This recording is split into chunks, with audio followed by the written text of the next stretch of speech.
to have decided to join us today for Dr. Critchlow's presentation.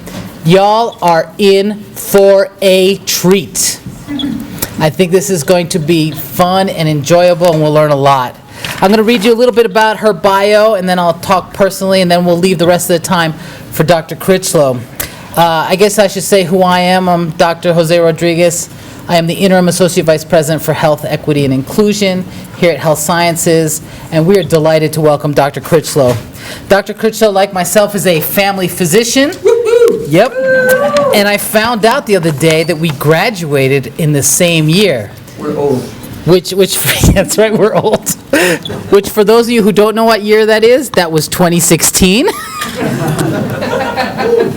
Just kidding. So she practices full-spectrum family medicine at the University of Minnesota North Memorial Family Medicine Residency. She's the Director of Advocacy and Policy within the Department of Family Medicine and Community Health, and is the President of the Minnesota Academy of Family Physicians.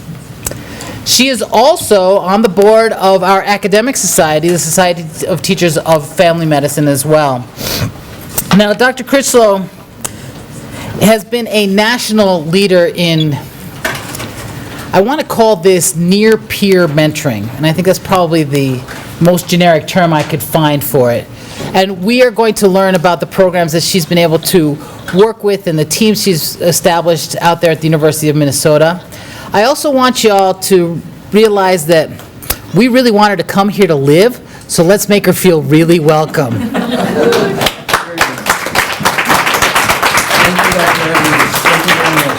This is why they invited me out initially in snowboarding season, but it didn't work out. I'm a polite snowboarder, don't judge. So thank you all for coming, I really appreciate it. Something going on this side of the room? Was it you? I don't know. I'll stand near you, because you're my favorite right now. There you go. I pick favorites, it's a thing I do. I've been teaching for 22 years, and I like to pit people against each other. Is that wrong? So basically, engaging health inequity through healthcare career cascading mentorship program. So I'm going to give you a little background first. So this incredibly ugly building is the University of Minnesota Academic Health Center. Yes, there you go. You've been there. This architectural style is called brutalism. I am not making that up. Someone thought that was a good idea and gave it that name. And it's interesting because, you know, med school, brutal. So, this is Twin Cities, Minneapolis. We are in North Minneapolis. North Minneapolis is one of the poorest, underserved, low-wealth communities in Minnesota. This is Broadway Family Medicine. This is where we do our outpatient medicine. That is Dr. Rodriguez trying to look innocuous. Not working. Trying to hide. So this is a RWJ Commission's report. They talk about lifespan and location. A lot of you may have heard your zip code that's more predictive of how long you live than your genetic code. Well, this is where North Minneapolis is. And 3 miles away, you get to live 13 more years. 3 miles? 3 miles. And then there's always some smart guy in the audience who's like, why don't they just move? Come on down, dude. I'm like, oh, you're an engineer. Okay.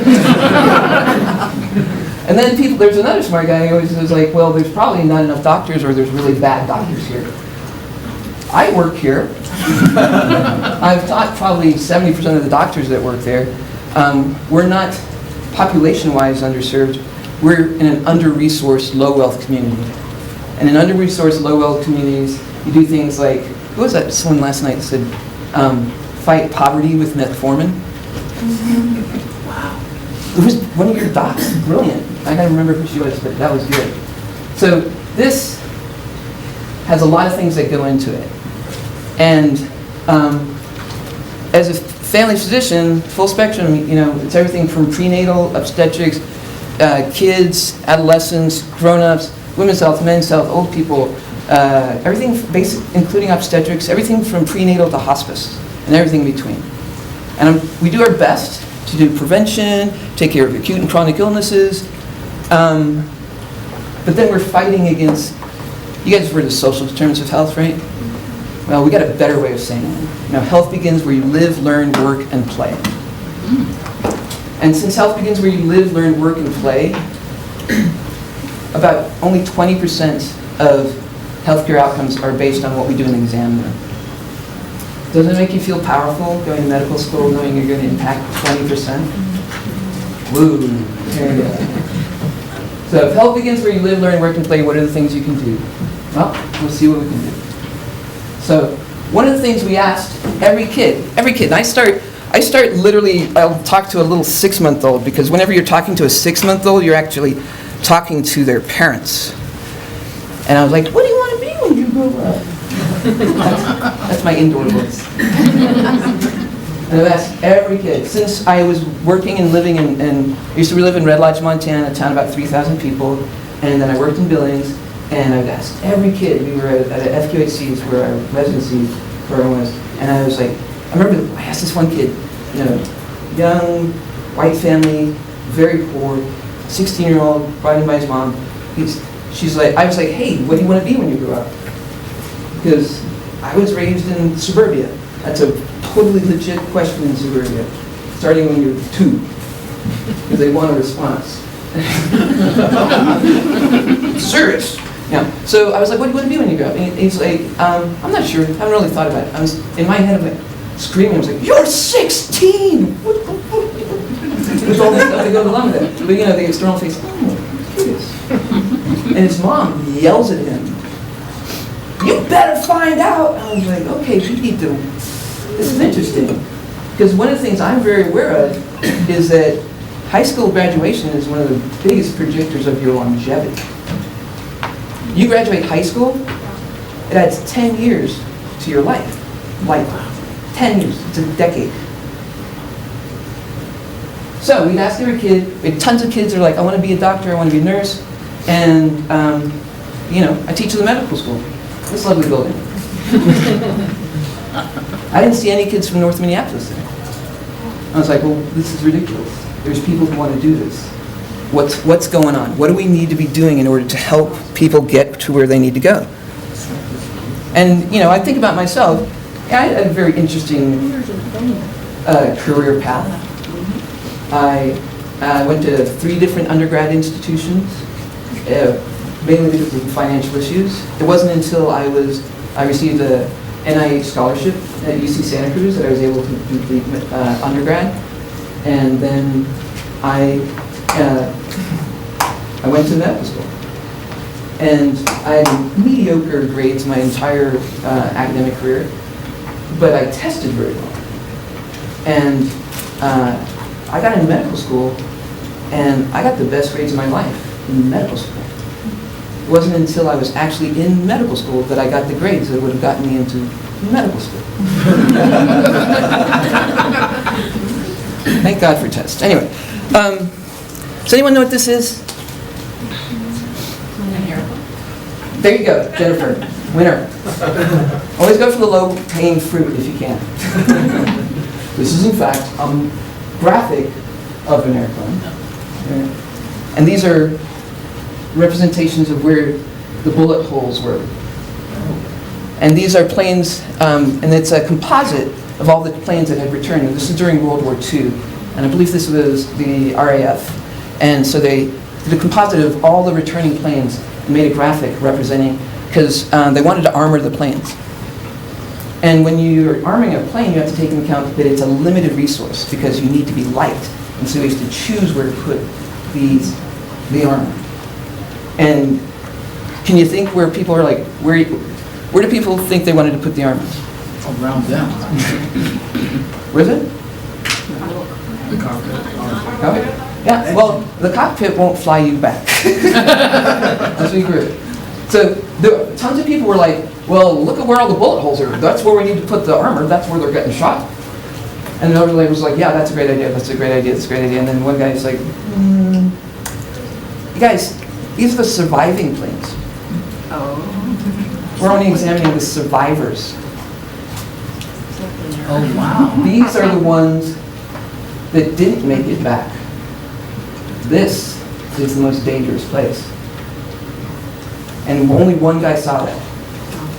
but it was a profound, mind-blowing experience, like Jose's having right now. Just keep that in mind. Okay, so everyone was talking pipeline, and I got to tell you, one of the things I know very clearly is the pipeline that we always talk about with workforce is incredibly leaky. But we'll talk about some stuff. So, okay, pipeline in medical school, pipeline to becoming a doctor. Pipeline. My mouth is dry, and so when I say pee, it gets stuck. This is going to be an interesting lecture. No, I have water. Thanks, Jennifer. So, remember all the things you had to jump through to get to medical school. You got to get into high school. You got to get a decent SAT score so you can get to college. You got to do college, and you got to do an MCAT. You got to fill out all the stuff for your medical application. So many P's in this. So I'm going to give information from Minnesota because I feel it's important not to diss people who invite you to lecture to them. But you'd be surprised how similar Minnesota and Utah are for some of these issues. So North Minneapolis, we have a 51% on-time graduation rate. Remember what I told you about how long you get to live? So 51% on time. Only 29% of African American college students graduate in 4 years, of the ones that go.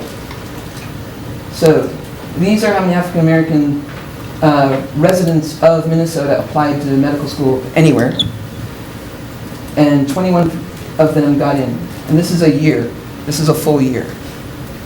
So 21 out of the entire state got into medical school. And it's not necessarily our medical school, but any medical school. For Hispanics in Minnesota, there were 7 Minnesota residents who identified as Hispanic who applied to medical schools in the country. 5 of them got in, no, 6 of them got in. Utah had 7 African American residents apply to medical school, and 8 Hispanic Latino residents apply to medical school. 7 out of the 8 of Latino applicants became matriculants. Matriculant is our big fancy word for we let you into medical school. But as you've noticed in medical school, we have different words for everything. It is, it's a thing. It's probably like a combination of Greek and Latin, which is just what we do. It's like we smush, anyway. There's no P's in there, so I'm good. So, college graduation, as I mentioned, 6 years ago by race. So one of the things I want to point out is we'll always talk about the social determinants of health. But one of the things you have to understand is that everything that goes into social determinants of health goes into the social determinants of education. Every one of those, where you live, learn, work, and play, has a critical impact on the outcome of how far you go, how well you do. So, as I said, North Minneapolis, basically poorest underserved urban area in Minnesota. 80% are on school lunch support. Only half of the households have a car. In fact, one of the kids I asked, what do you want to be when you grow up? And he's like, a taxi driver. And you know, growing up middle class, I was like, in my head, because I have my implicit bias, it's getting smaller. It was like, that's the stupidest thing I've ever heard. But my external face was, oh, that's interesting. Why? Professional face. Because it's not nice to say things like that out loud. And so he taught me a big lesson. He's like, well, I want a car. And the only people he knew that had cars were taxi drivers. You can only do what you've seen. You can't know how to do something unless you've seen it.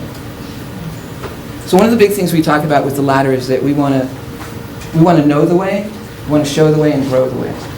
And when you're with a population from a low wealth community, it's very challenging when no one in your family has ever taken that next step to know what to do. So, application building. Anyone here have ever applied to medical school? Yeah. Wasn't that fun? Wasn't that some of the best times of your life?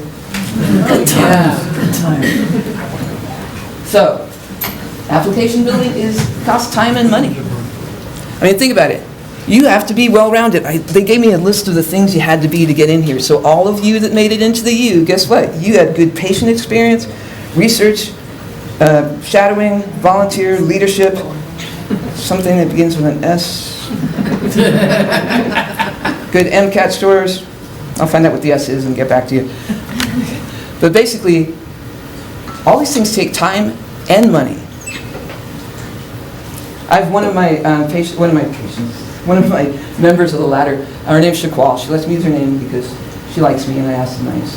Crichlow got offered a senior research position internship for the summer a year and a half ago. And she called me. She's like, Dr. Crichlow, should I do this? I was like, yes, you should totally do this. This is one of the finest, ER research in this country, and they've asked you to do. She's like, it's unpaid. I was like, you lost me. I don't know. She's like, I have to work this summer, or I don't have a place to live. I'm like, okay, we'll work something out. But literally, she's like choosing between the plum in her application and having a house over her head. Not the whole house, but the roof part. It's like, those are the choices people have to make. And then you're in the idea, it's like, oh, what kind of leadership activities have you done in college? Oh, I led myself to my job and worked full-time, and then I led myself to class and did class full-time. Oh, well, that doesn't show up. That's not well-rounded. One of the best ways to get to do research? You have to know a researcher, or know someone who knows a researcher, or know where the buildings are where the researchers are. If you've never had anyone in your life guide you in that way, how are you supposed to figure that out? You sort of Google will take me as a summer. Possible. Google's many good things. International activities, great idea. That's really good. I had one of those wonderful lives where everything was very stellar and middle class until, don't tell my mom I said this out loud. My parents got divorced and then everything. And we went from driving Benzes to eating government cheese. That is not good. That is whiplash right there. So the chance of going over to Africa and curing leprosy was not really on my list. So, and that's one of the things, literally, these are what we judge by. It's like we do it for medical school, we do it for residency, and this takes a lot of time and money. Test prep. Whew. I'm not going to ask you to raise your hands if you took a test prep class, because I really don't care. It's not about you. It's not about you. That's one of the other things we have to realize when we're dealing with complex, annoying problems that have been around forever. It's not about any of us. We didn't do this. We didn't cause these problems. We're fucking boomers. Oh, I'm sorry. I need more water. Okay, so let's talk about even just paying for the test. MCAT, it's $305 at least just to take the test. And people are like, oh, you got a $499? Just take the test again. That's double the amount of money, which I don't have at all. How am I supposed to do that? You just need to raise it 1 point. That 1 point is $305 away. So, this is fun. Test prep, test taking, money for applications. How much, I can't even imagine now, how much is an application to medical school cost nowadays? Anybody? Any first years? 100 and whatever? And then, is that for, you can apply to what, 25 for that amount? The first application is $180, and then it's $40 per subsequent application. Super. So Average. So, yeah. And then there's secondaries. And I think there's a lot of schools that are just like, yeah, here's a secondary. And they're like, yeah, see, I'm not the only one. It's a big money-making scam. So secondary after this, money for travel and interviewing. When I went to residency, when I was getting ready to do the match and stuff, I went to the places I could drive to because I didn't have a lot of money, I didn't have a credit card, I didn't have any credit. I was lucky because the places I could drive to were UCSF and UC Davis, so it was fine. But some people estimate there's about $10,000 on average that goes into getting yourself into medical school. That's apart from everything else you spent on school. Yep, all the stuff. That's apart from the massive amount of debt you've already accumulated. So, but let's talk about what money can get you. It's fun. So, you want a 1400 on your SAT? Well, if you've done okay on your initial one, you pay them $1,600. They'll guarantee you an over 1400. Where is this place? This is Princeton Review. I am not associated with them. Although everyone's like, Princeton Review. Yeah, you want a 1500? Pay them $4,000. They will get you up to speed. So can you tell me about that meritocracy we have again? I'm just sort of curious. So MCATs, the self-led online course. You got to pay this much to just get on the internet with these guys. And then they just give you a bunch of Google links. Best solo. Yeah, but check this out. This is their most popular one. What? And it's guaranteed to get you a 510 plus. This is all you have to pay. So tell me again, we're going to just keep refreshing that meritocracy idea. Anybody? Anyone? Good. Yeah, but that's not the best. I'm going to show you the best thing. This is my favorite part. Comprehensive, all-round preparedness for medical school application. Boom. Full support, primary, secondary application, feedback on your statement, experiences, secondary application, essay review, 16 schools, live interview prep, unlimited messaging with your premier counselor for urgent questions.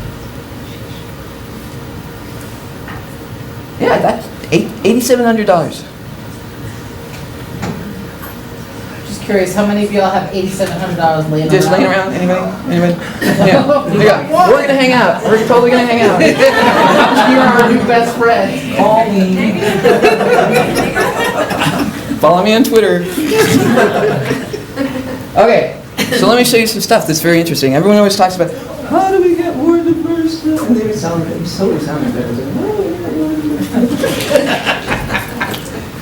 Oh, I know the answer. Yeah, and the thing is, that gets me is really important. Is like, and our program ladder, we started at age 9 years old and up. And people are like, how many doctors are you made? And I'm thinking to myself, it's like, how many doctors have you not made? These are people who graduated college, want to be doctors, over 4,000 of them, and 1,500 get in. How many 499s are in here? Medical school is one of the most competitive things that you can get into, besides PA school. And honestly, as someone who's been teaching in medical schools for over 20 years, it's very often the case where you think to yourself, I could probably fill the class 5 times over with the people that are applying. How do I choose that final group? It's very challenging. So how do I know there's not some very good doctors that I'm missing there by 2 points who couldn't afford this?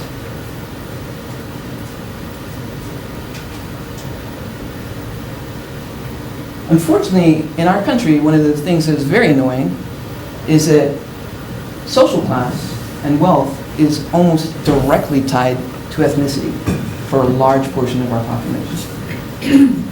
So when we're looking at this, we're looking at a lot of low-wealth communities. And we'll go back and...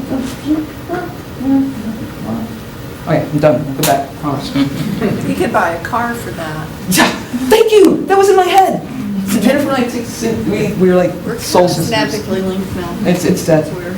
So If it's in my family, you could buy when I think of the ones, when I think of myself, when I think of myself getting, because that's one of the other things. People are like, well, you did it, Dr. Crichlow. And I'm like, but I have to understand, this is me. I'm a survivor. And you can't reproduce this. It's not reproducible. This is a lottery winner. And that's something I'm totally, totally grateful for. I won the lottery by getting into medical school. It's like my family in 2 generations went from bathing in a ditch to having a professor at a major world-renowned medical school. And it was because of education. And it's because, I'm a red dot kind of person. But see, the thing is, these guys, they weren't here. So part of what we're trying to think about is if we're going to deal with this problem, we have to start thinking differently. We can't try to reproduce a bunch of Renee Crichlows.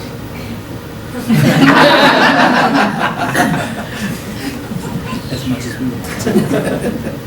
But yeah, how do we get more of these planes back? How do we get some of these really excellent people who just have a 499? How do we get them interviewed? Because maybe that interview is going to be the most amazing thing you've ever seen. Maybe their best grades are going to be in medical school, like me. Oh, good, I have time. Okay, the volume on this is a little iffy, so I apologize. But, you're going into medicine, you got to stay flexible. This gives me a chance to drink some water. So the next half will be even better. So this is where you're going to be invited. What's that? Where? Where are you going to be invited?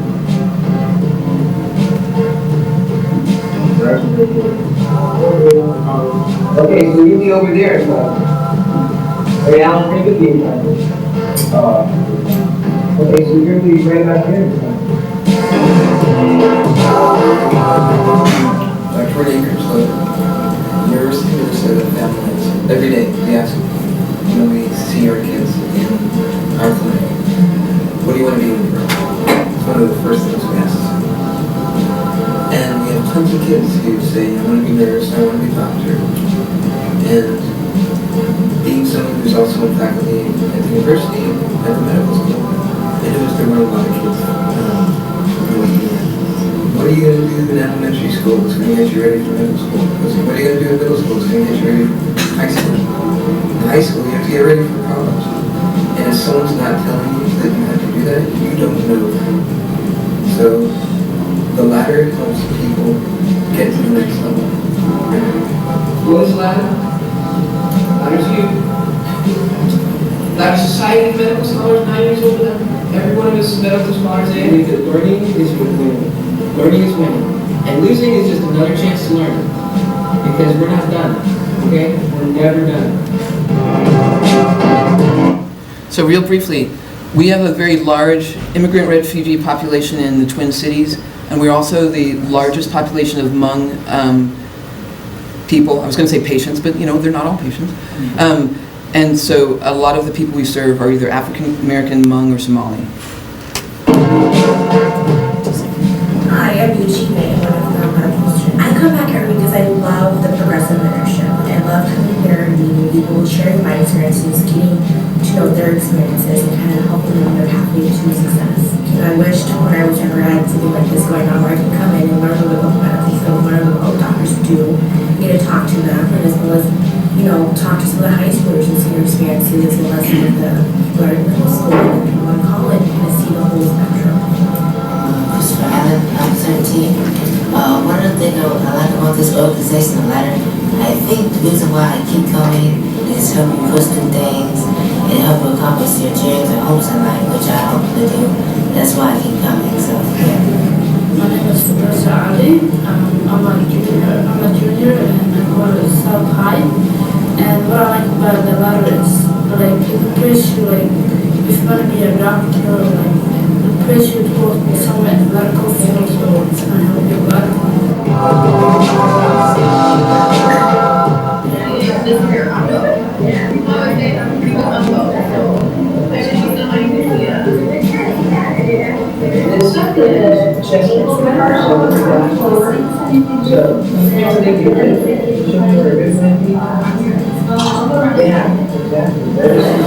Takes a lot longer to read them now. Which one's harder? In or out here?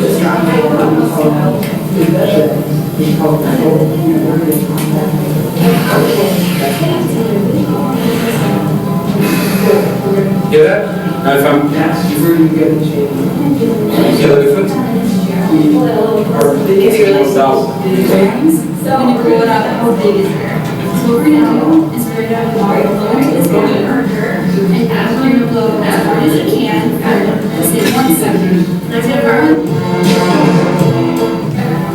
We believe our true self is wise and compassionate and seeks to know this self.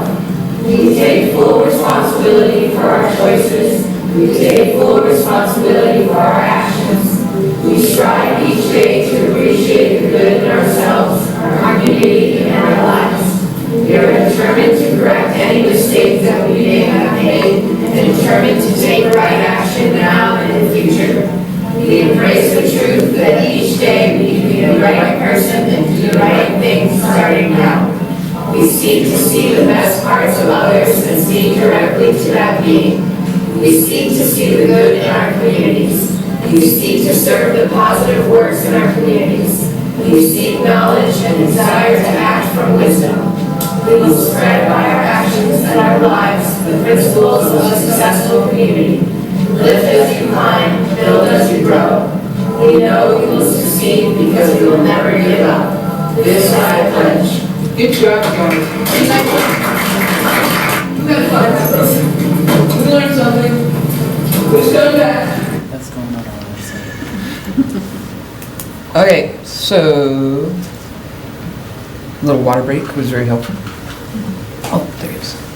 So, our motto, lift as you climb, build as you grow. The idea that we wanted to teach people the successful skills and character traits and values that allow you to succeed if you're interested in entering the medical field. And one of the things we want to be really clear about is no one gets there alone. There might be people who are like, I did it all by myself. I'm like, no, that's very rare and also not true. Thank you. Even if it was just that one teacher that encouraged you, that was important. So we want to learn how to have the resilience to keep climbing and also the compassion and caring to bring others with us. So, content of the ladder, we got every meeting starts out with the intro, we do our value and appreciation, we always have a meal. And one of the reasons we always have a meal is our goal is to build a community of purpose. And you build communities by engaging in storytelling and eating. That's how you build cultures. Cultures are built by the stories we tell, and we tell our best stories when we are eating. Not if there's food in your mouth at the time. Take turns. And we do our rotating stations, which are hands-on. We do 3, and they last about 20 minutes. And they're intergenerational. You'll be there with a 9-year-old, a middle schooler, high school, medical student, resident. It's like everyone rotates together and everyone helps each other. We do a wrap-up in the pledge. So the intro, as you saw, who are we? Who are the ladder? Ladder's you, and ladder's me. We're all in it together. We talk about it. We're a society of medical scholars. And one of the reasons why we do that is it's important that these folks get to learn that they are worth something. And they can talk to me. And they don't have to call me Dr. Crichlow because I'm just another medical scholar. Just like that. And we tell them, this is what a scholar does. A scholar reads, a scholar listens, a scholar teaches, and a scholar learns. So every single person there is responsible for doing that. We're like, you're all responsible for doing this. We talk about our core values, laying down respect, believing in our own abilities and believing in others' abilities. And this is one of our big things. Learning is winning. And losing is just another chance to learn. This is one of the critical factors, is a lot of folks from low-wealth communities are raised with the idea that talent is what succeeds. And talent will not get you anywhere unless you couple it to hard work. You don't have to be. If you have one of those, choose hard work. And choose resilience. But that's one of the things we have to teach them. It's like, if you're not failing, you're not trying hard enough. So, talk about reading 30 minutes a day. It's one of the most important ways to advance yourself academically. And I say it's an addition to homework. And I also say graphic novels and manga count because, myself. Talking about supporting each other is very important. And the idea, again, a lot of low-wealth communities, if you're the smart kid and you are doing these things, I can't tell you, when I went to college, how many people told me I was acting white? And I was like, I do not know what that means. they're like, you're acting white. I'm like, you're acting stupid. And then you I have grown more compassionate since then.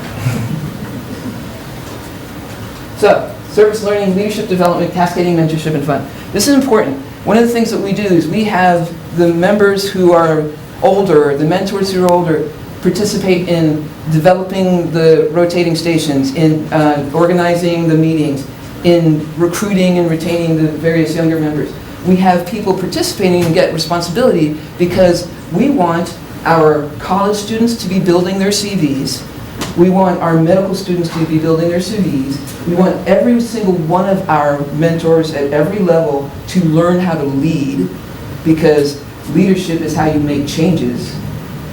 Even if it teaches you how to be a good follower, learning leadership is a critical part. If you don't like the way the world looks now, lead, follower, get out of the way. And we're going to teach them to do the things that make change. And I mean that the most compassionate, loving way possible. It's a thing. And fun. So mentorship, when we talk about mentorship, we're always talking about what it is, because you want to give like a crash course in mentorship. Like, what is mentorship? Mentorship is pretty straightforward. It's support plus challenge. If you're just supporting, you're just a cheerleader. If you're just challenging, you're just a jerk. I mean, really. But together, boom, mentor. So then we talk about today's learning, and we always, sports medicine is one of our big fun ones, because this guy, Dave Olson, he's on faculty with my program, and he is, as you can see, one of the sports med docs for the Vikings. That's a football team, for those of you from Utah. The pointed ball. Pointed ball, yes. Ball sports, as Jose calls them. So, and then we talk about who are the helpers, and it's like, you know, we want our kids to learn there's a lot of different ways that you can succeed in medicine. There's a lot of different things. I mean, when I was, you know, in middle school, there's no way I could even name half of these careers. It's like every one of these people have a house and a car, which is monumental difference from the folks that we take care of. We really plug nursing because A, nurses don't get enough respect, and they're the backbone of healthcare. So we want to make sure that anyone that leads our organization understands that if you're not respecting a nurse, you're not doing your job. I mainly do that because Luann's our nurse practitioner. She's always there and she'd yell at me otherwise. So we do what we call the value and appreciation. Value and appreciation is basically designed to impart values. And the way you do this, think about how you got your values. Your parents told you stories about, oh, you see that kid over there? He's embarrassing his family. I don't know. Does anyone remember that?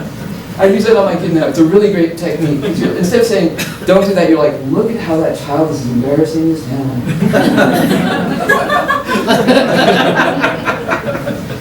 But also, you know, you hear about, you know, what Uncle so-and-so did and blah, blah, blah, and all those kind of things, and how we, you know, when we came to this country, what we did and how we got here and how we've pulled ourselves up and done things. And it's like you have all the stories that your family told you.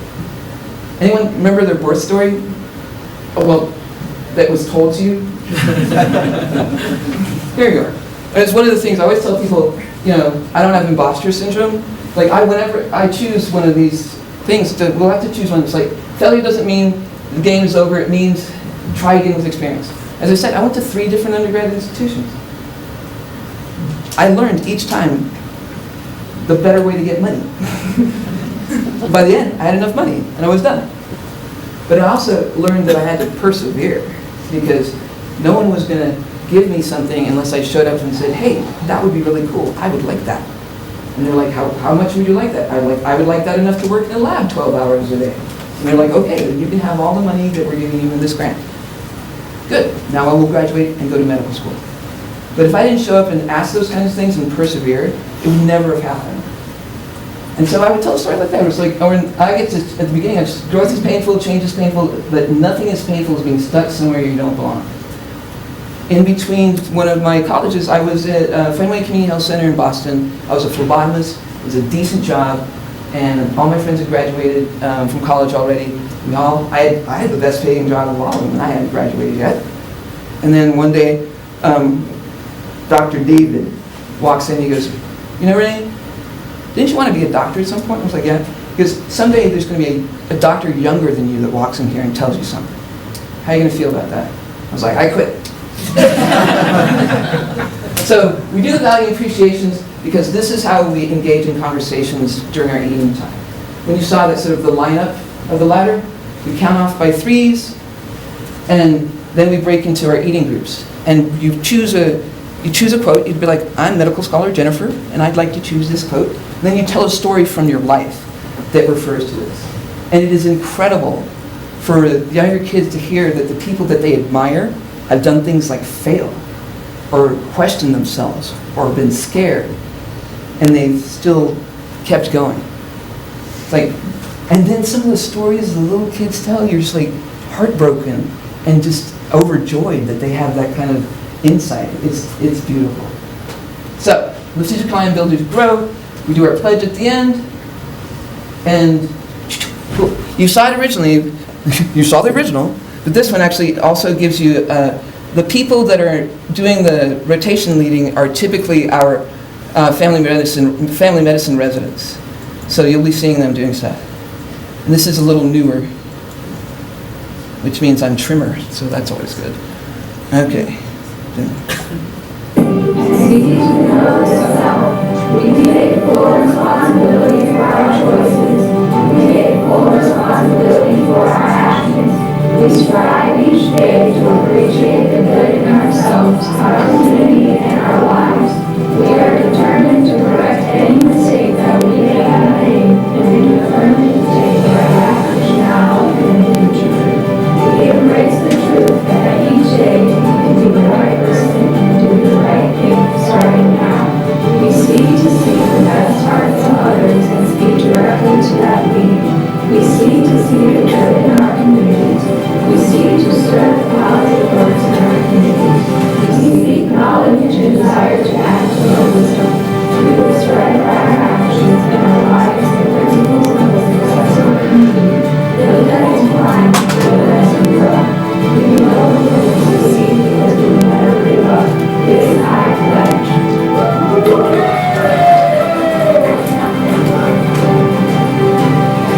So the tiniest person in that video was actually the photographer's son. Artist privilege. Okay. So, what the ladder is versus what it isn't. We'd like to think of ourselves as a community of purpose. We're a path, not a pipeline. We're an organization that, in our own creation, models the path to success. We want to be resilient, mission-driven, growth mindset, supported and connected. We're not a quick fix, and we're not a source for research. Our community has had a lot of problems with academia coming in, spinning in for 3 years or 2 years, and the year before we started the ladder, the psychiatry department at the U had a very bad incident in which one of their patients from our community died, and so we will only do research if the parents ask.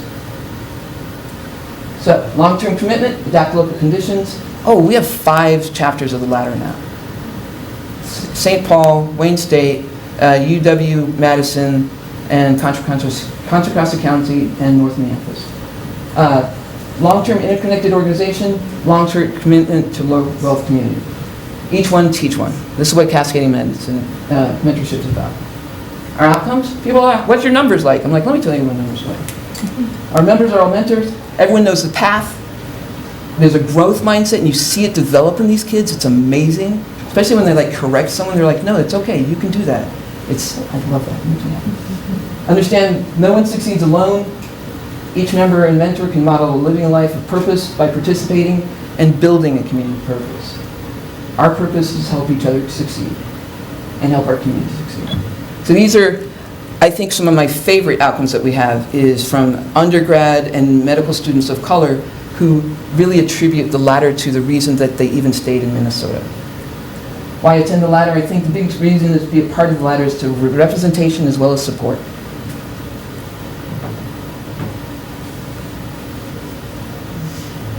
When I was looking for a program to do my training, I wanted to find one that really allowed me to engage with and give back to the community. North Memorial had the ladder. This is a gentleman that came in from Nebraska as a second and third year As a third and fourth year medical student, he rotated with us, was at the ladder every time. He matched with us in residency, and now he lives in Minnesota, and I'm going to make him take over the ladder in about a week or two. He doesn't know that. To be able to understand, to be able to meet and share stories with aspiring or current learners, this is one of our college students, be inspired by others who are ahead of in their training and career to have fun. And this is one of the things, it's like medical school is really challenging, college is really challenging. And for those of you who are not familiar with this environment, there's times when, if you're a person of color, you're like the only person in a room with 300 people. And I'm fine with that. I was used to that. I was raised in Norman, Oklahoma in the 70s. It was like me and my brother. Maybe that's why I thought I acted away. Anyway, back to the story. So, but we have, as you'll see, we have a mix of mentors, a mix of races and cultures. But for these students, they get to come and they're like, I'm not the only brown person in the room. This is pretty cool. I think I'll stay. Me personally, it's not just about moving forward, it's about reaching back and pulling somebody with you.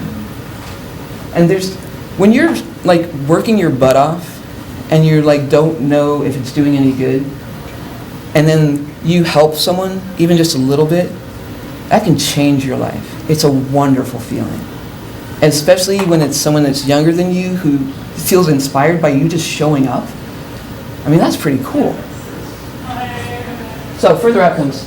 The faculty, when they're recruiting, they always try to bring people to see the light. You should drop by on the second Saturday of the month. And like, you're in anesthesia, but whatever. Medical school diversity, it's interesting because diversity comes in all shapes and sizes. The majority of people that get into medical school are in the top 2 quintiles of income, and there are some black people in that area. One of them is one of our local cardiologists. He's an African-American man. His son got into 3 med schools, some very much cheaper than the University of Minnesota, and his son told one of my colleagues that the only reason that he wanted to stay in Minnesota was so he could be a part of the ladder. And so the cardiologist is like, Crichlow costing me hundreds of thousands of dollars. The physicians that come, they're overjoyed. They feel like they're doing something. When you're grinding in the clinic day after day, and every diabetic is not quite getting as good as they should, it's nice sometimes to go someplace and show a kid how to flip around a stethoscope so it can work. And they're just like, yeah, I did that. Our North Minneapolis is the leading middle school suspension site in our state. And repeat suspensions is one of the leading indicators that you'll enter the school-to-prison pipeline. When I presented to the Board of Regents, one of the board guys was like, well, how do you know these are just not the kids that would not be suspended anyway? And I was like, I don't care. And then I was like, you shouldn't say that to your Board of Regents. But I have a reputation for saying things like that. And you got to feed that, or it fades. And Minnesotans aren't very straightforward. I don't know if you're aware of that. I don't know if you're familiar with anything like that. Conflict avoidance kind of stuff. There you go. Okay. So, our goal is to stay lean so we can stay long.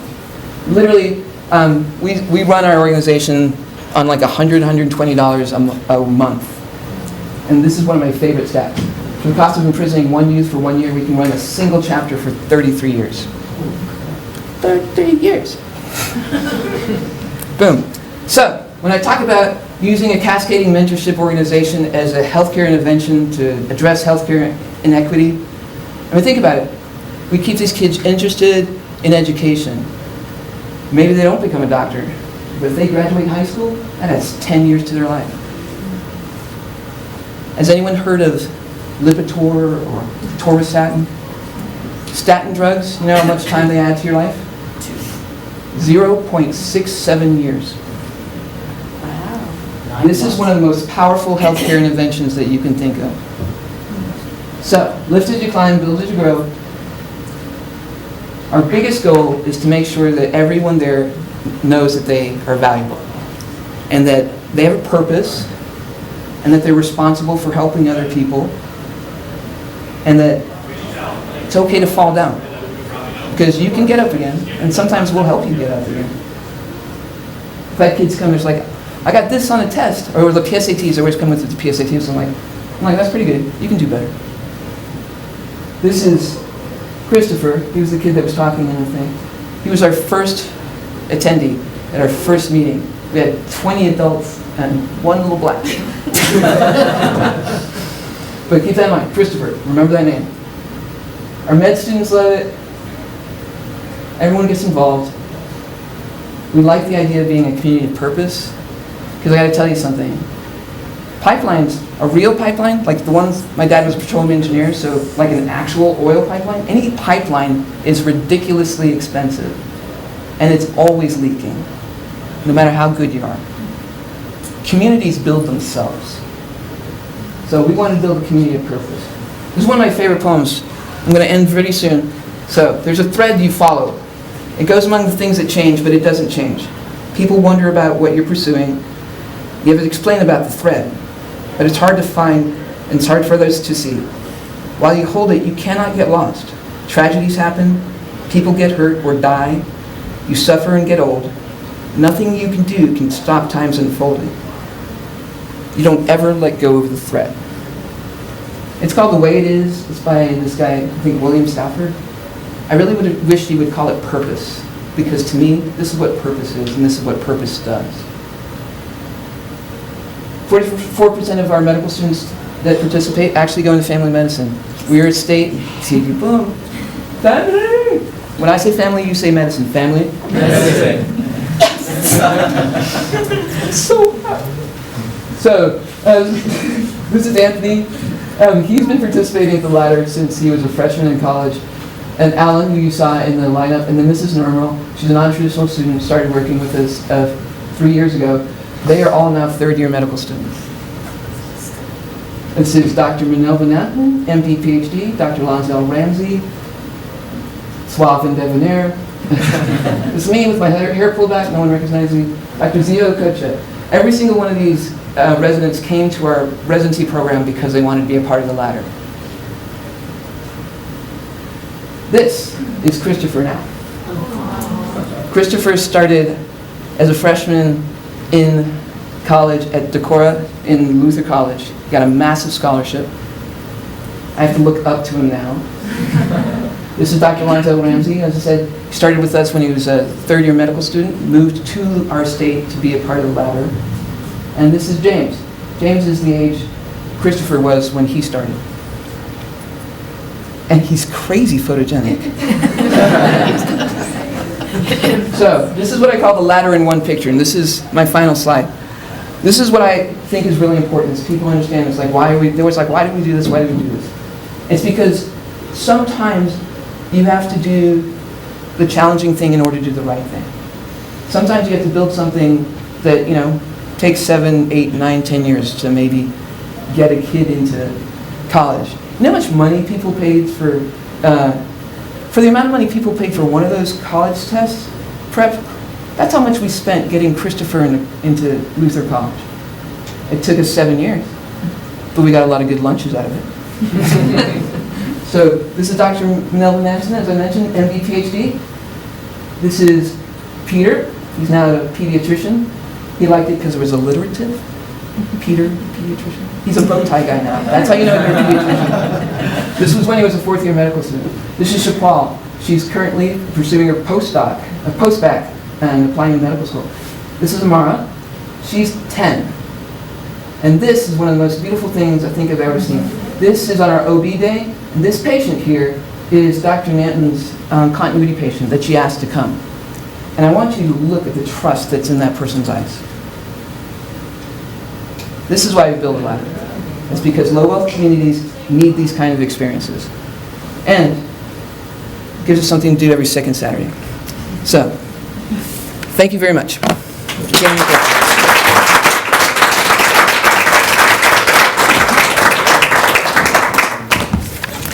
I think we have the room a little longer. Okay. Yeah, we'll give a couple seconds for questions. Okay. Is there anything going on here like this? You should probably give your name to Dr. Rodriguez. So the answer is yes. But our program doesn't look like this, but it will by the time next year rolls around. We've been working with Dr. Crichlow for the last few days, and we have the people and the resources in place to make this happen within the next 12 months. So, yeah. So does that mean you're in?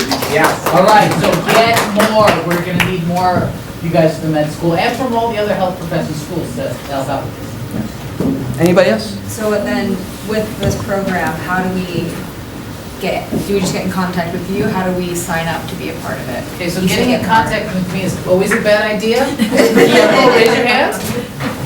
Guillermo will find a way to get to me and we'll make it happen. We have a few project managers in our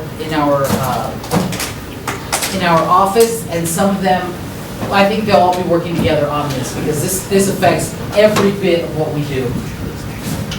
Anybody else? I have a question introductory. Here we go. If you have something you want to talk about, you can come on up. And seriously, thank you guys for coming. And thank you, Dr. Crichlow. We got you a little something.